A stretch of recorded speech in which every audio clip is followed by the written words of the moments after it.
Ok, entonces esto será como una especie de pequeño proyecto donde se va a enseñar los temas de física, específicamente del pre-politécnico, por decirlo así, al SPOL, donde pues para ayudar a los estudiantes que estén viendo este curso de nivelación. Entonces el primer tema que se va a tratar aquí va a ser lo que vamos a tener, que es caída libre. Para eso voy a hacer énfasis un poquito en también cuáles son las fórmulas que vamos a utilizar, cómo vamos a utilizarlas. Hay ciertas diferencias que hoy en día deberían conocerse como velocidad media, rapidez media, que también son vistas aún. Entonces, a ver, ¿qué es lo que sucede con caída libre?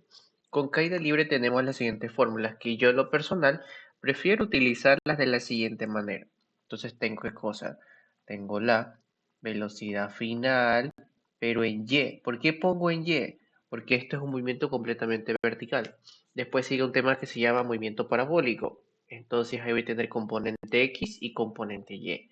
Y hay que saber diferenciar. La velocidad final en Y va a ser igual a la velocidad inicial en Y más la gravedad por el tiempo. Esa es una de las fórmulas. Ojo, yo le pongo más, porque cuando tengo mis ejercicios prefiero analizarlos y ahí colocar el signo correspondiente a cada uno. ¿Ok? ¿Qué más? También tenemos que la velocidad final en Y al cuadrado va a ser igual a la velocidad inicial en Y al cuadrado más dos veces, ¿qué cosa? La aceleración, que en este caso es la gravedad, y delta Y. Delta Y que viene a ser el desplazamiento vertical. ¿Ok? Aquí va al cuadrado. Listo. ¿Qué más faltaría? La última ecuación, que viene a ser que desplazamiento vertical en Y va a ser igual a... Recuerden que es de un desplazamiento vertical, por eso yo le pongo arriba los vectores. Entonces tenemos la velocidad inicial en Y por el tiempo más un medio de la gravedad por tiempo al cuadrado. Estas son las fórmulas esenciales que vamos a utilizar. Pero, ¿qué es lo que sucede? Que nosotros, por decirlo así, podemos tener algunos casos de caída libre. Los más clásicos son cuando yo tengo que está desde un techo, desde un edificio, que es lo más clásico en todos los problemas. Ya. Pero, ¿qué es lo que sucede? Nosotros podemos tener, por decirlo así, dos tipos de movimiento. Podemos tener un movimiento donde haga esto. Es decir, digamos como que aquí se lanza un objeto y hace así, como que sube y baja. O podemos también tener un caso muy similar, donde aquí tenemos lo siguiente. Recibimos de un edificio, pero se lanza el objeto hacia abajo. Cosas importantes de la caída libre. Tengo que saber leer el problema. Porque, ¿qué sucede? Que a veces me dicen algo muy importante, que dice se deja caer. Se deja caer. ¿Qué significa que se deja caer? Eso significa que en ese punto de análisis la velocidad vale cero. Eso es lo que significa, por si acaso, que se deje caer, que se suelte también. A veces lo dicen así, que se suelta. Lo mismo, la velocidad en ese punto. ¿Por qué lo digo en ese punto?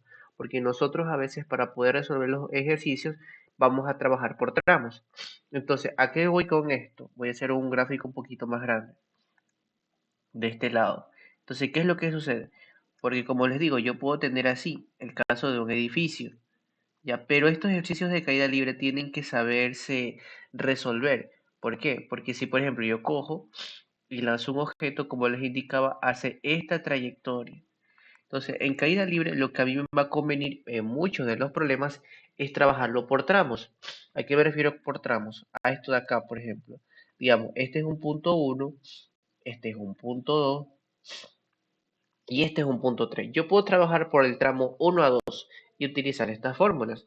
Yo puedo trabajar por el tramo 2 a 3 y utilizar las mismas fórmulas, pero tengo que tener cierto conocimiento. Por ejemplo, si este de aquí como tal, ¿qué puedo decir del tramo del 1 a 2? En el punto 1, yo si analizo el del punto 1 a 2, este es mi punto inicial y este es mi punto final. Entonces, En el punto 1 yo voy a tener una velocidad inicial que por ahora desconozco, por decirlo así. Pero en el punto, siempre que yo tengo aquí, siempre que yo alcanzo el punto más alto, en este punto, la velocidad vale cero. La velocidad vale cero. Por eso digo en este punto. No digo velocidad inicial. ¿Por qué? Porque aquí no partió. Para el tramo 1 a 2, la velocidad final viene a ser cero. Pero si yo analizar el tramo de 2 a 3, analizo el tramo de 2 a 3, para este tramo 2 a 3, esta es la velocidad inicial y aquí sería cero.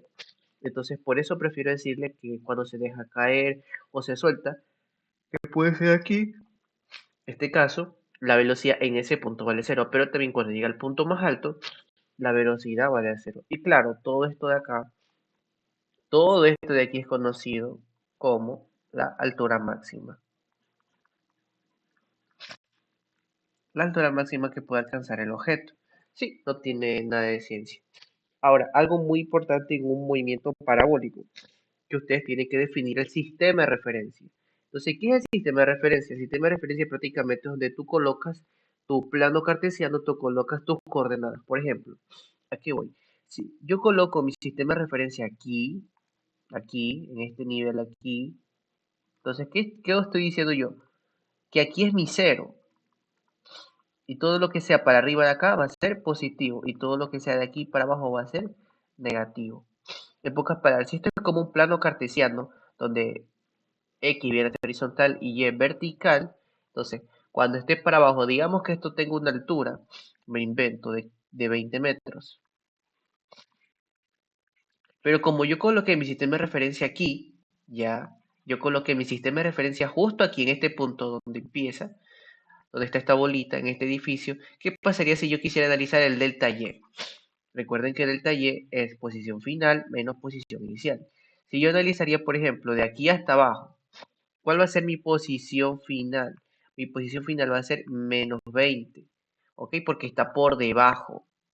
Y mi posición inicial va a ser 0, porque estoy aquí, ¿sí ven? Si no se logra apreciar, véanlo como un plano cartesiano, observen, es lo que quiero que se entienda. Esta parte es bastante teórica, pero es muy importante también. Esto es lo que quiero llegar. Aquí está este objeto, aquí está mi 0. Nada del otro mundo. Pero cuando llega acá a los 20, miren, acá viene a ser como menos 20. Posición final menos posición inicial. ¿Sí ven? Posición final menos posición inicial. Y se genera este vector, que es el delta Y. ¿Y por qué me sale negativo? Si se dan cuenta que el delta Y, si yo hago un cálculo, me sale menos 20. ¿Tiene sentido? Por supuesto que sí. ¿Por qué? Porque yo estoy diciendo que para arriba es positivo. Yo digo que para arriba es positivo y para abajo es negativo. Y recuerden que todo vector siempre es posición final menos posición inicial. Y la posición final es donde va la flecha. ¿Sí ven? Entonces, está correcto. Eso es lo que también hay que tener en cuenta en estos problemas de caída libre. Otra cosa que hay que tener mucho en cuenta es lo siguiente, los tiempos. Aquí pasa algo muy interesante. ¿Qué es lo que sucede? Voy a mover esto un poquito más a la derecha. Ya. Entonces, ¿qué es lo que sucede? Que si yo analizo, miren, justo hasta este nivel, miren. Voy a ponerlo con rojo, hasta este nivel. ¿Qué pasó con este caso el objeto? Sube, llega al punto más alto y baja. Entonces, en este tramo, ojo, en este tramo de aquí, por decirlo así, en el tramo de 1 a 2 yo voy a tener un tiempo de subida, ¿verdad? De aquí a acá yo tendría un tiempo de subida, vamos a ponerle TS. Y de 2 hasta el mismo nivel, yo tendría este tiempo de bajada. Cuando yo analizo hasta el mismo nivel, si ven, el tiempo de subida y el tiempo de bajada es el mismo. Pero claro, hasta este nivel. Porque si hablo de la bajada total, sería desde aquí hasta el suelo. Entonces ahí obviamente el tiempo va a ser diferente. Pero esto quiero que se entienda. Cuando yo tengo un movimiento así, hasta el mismo nivel, el tiempo de subida es igual que el tiempo de bajada. Sí, eso hay que tenerlo bastante claro. Ahora, como indicaba, hay otros conceptos que también se aplican, que son parte de los capítulos previos, que son rapidez media, velocidad media y velocidad instantánea o rapidez. Bueno, no sería o rapidez, sería y la rapidez, porque si digo o es lo uno o es lo otro. Entonces, a ver, en base a esta explicación también hay que entender una cosa, la rapidez media, la velocidad media, y todo para eso voy a hacer un pequeño dibujo. ¿Sí? Esta parte es netamente teórica. Ya la siguiente van a ser los problemas, pero como les indico, va a ser puro análisis, netamente puro análisis. Entonces, ¿qué vamos a tener? Lo siguiente, miren. Por ejemplo, yo tengo aquí una personita. Esta persona fue a una tienda, digamos que una tienda que está acá. Y bueno, luego fue, por decirlo así, al colegio. Ya, un colegio que está acá.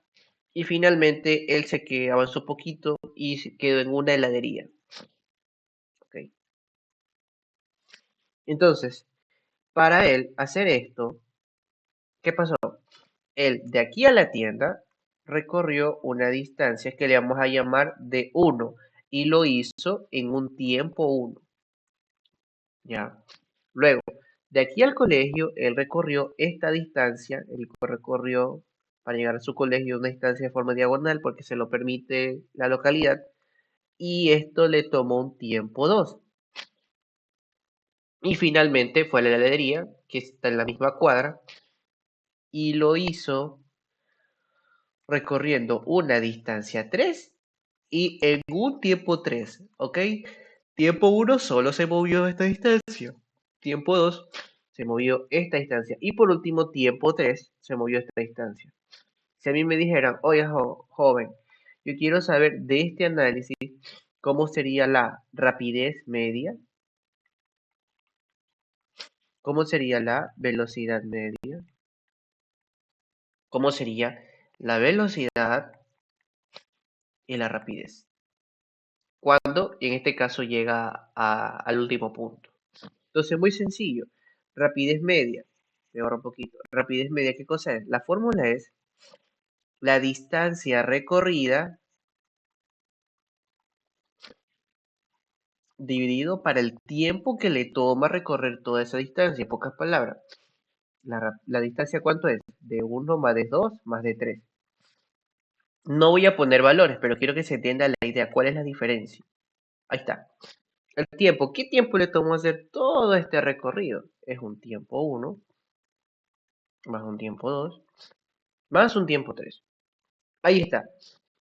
¿Qué pasa si me piden a mí la velocidad media? La velocidad media, ojo, velocidad media, es el desplazamiento dividido para el tiempo que tomó hacer todo el recorrido. Es decir, a ver, desplazamiento, ¿cómo sería? Lo voy a dejar con rojo. Posición final menos posición inicial. Entonces sería algo más o menos así. Este sería el desplazamiento. Lo estoy poniendo con rojo.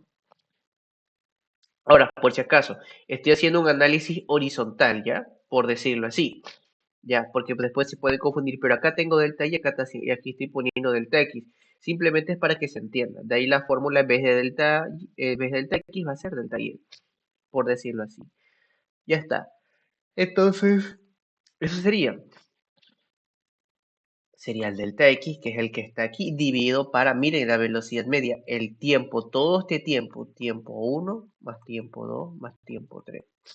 ¿Qué pasaría si yo quisiera calcular la velocidad de la persona de aquí a acá? Esa velocidad va a ser el desplazamiento, pero dividido para el tiempo que le toma moverse desde aquí hasta acá. Me invento que si la persona hace ese movimiento, se demora un tiempo t. Entonces, esto va a ser la velocidad de la persona, va a ser el desplazamiento sobre el tiempo. Ahora se entiende un poquito más quizás la diferencia entre rapidez media, velocidad, y bueno, si quisiera la rapidez que le toma a la persona ir de aquí a acá, la rapidez en este caso va a ser el módulo de la velocidad. Y eso es un concepto muy, muy importante porque a veces nos pide muchas cosas y no se entiende. Entonces, esto de aquí sería por ahora la parte teórica y espero no se me pase absolutamente nada para lo que sería el tema de caída libre. Entonces, ya partiendo de este punto, lo que se van a hacer son puros ejercicios donde se va a tratar de entender más este tema, cómo analizarlo, el sistema de referencia, las posiciones y todo lo demás, para que así se pueda avanzar con este tema aquí, que sí tiene sus cosas, pero no es nada del otro mundo, solo es leer el ejercicio, plantearlo y analizar por tramos. Casi siempre se va a analizar por tramos para yo encontrar toda la información necesaria. ¿Ok? Entonces, eso sería.